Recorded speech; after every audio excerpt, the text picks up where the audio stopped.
আসসালামু আলাইকুম জনগণ, কি অবস্থা সবার?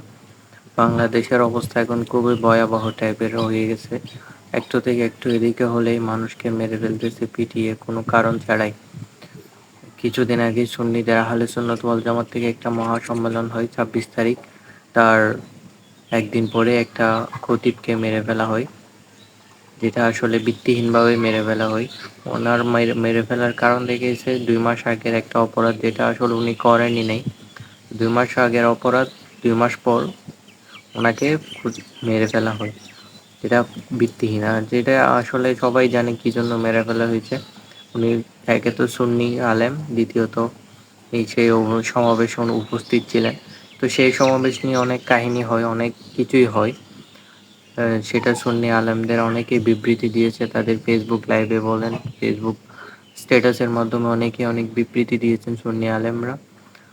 তো ওনাকে মেরে ফেলা হয়, এরপর থেকেই সুন্নিদের মধ্যে একটা আক্রোশ সৃষ্টি হয়।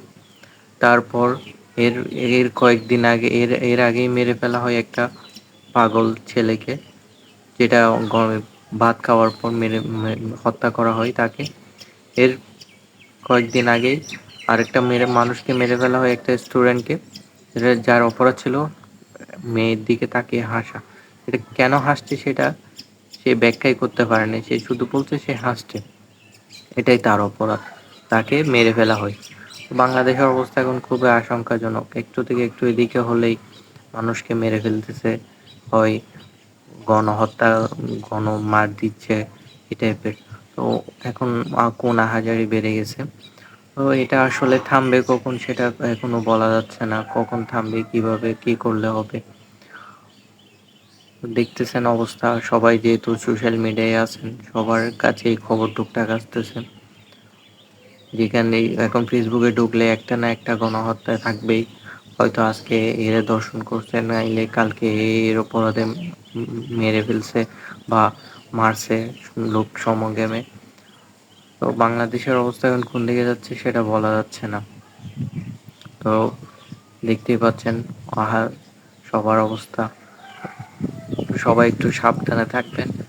বাংলাদেশের এই পরিস্থিতি মোকাবেলা করার জন্য সবার এগিয়ে আসা উচিত। সবাই সবার নিজ অবস্থান থেকে এগিয়ে আসুন।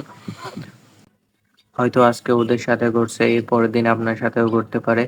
তো এইসব ঘটার আগেই নিজ নিজ অবস্থানে সবাই সতর্ক থাকুন, সবাই এগিয়ে আসুন, সবাই মনোবত গঠন করুন। ইনশাল্লাহ একদিন না একদিন অবশ্যই বাংলাদেশ ঠিক হবে ইনশাল্লাহ। এতটুকুই, সবাই ভালো থাকবেন, সুস্থ থাকবেন। আসসালামু আলাইকুম ওয়া রাহমাতুল্লাহ।